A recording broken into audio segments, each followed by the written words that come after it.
তরুণ প্রজন্ম যদি একবার গর্জে ওঠে মুসলিমদের, ইনশাআল্লাহ তাআলা তারা সকল বাতিলের ভিত্তি গুঁড়িয়ে দিতে পারে ইনশাআল্লাহ।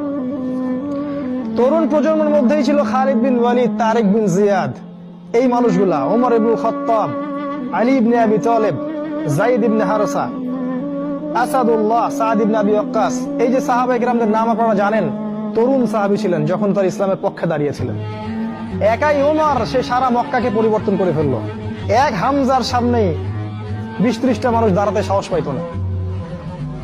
একজন তারেক বিন জিয়াদ, তিনি স্পেন জয় করে ফেললেন মাত্র অল্প কিছু সৈন্য নিয়ে।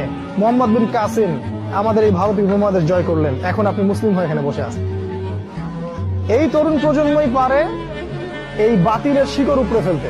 এই জন্য মাসিহুদ দাজ্জাল এবং তার অনুসারীরা খুব ভালো করেই জানে যে মুসলিম তরুণ প্রজন্মকে যদি আমরা আটকাতে না পারি, তাহলে আমাদের ভবিষ্যৎ খারাপ আছে।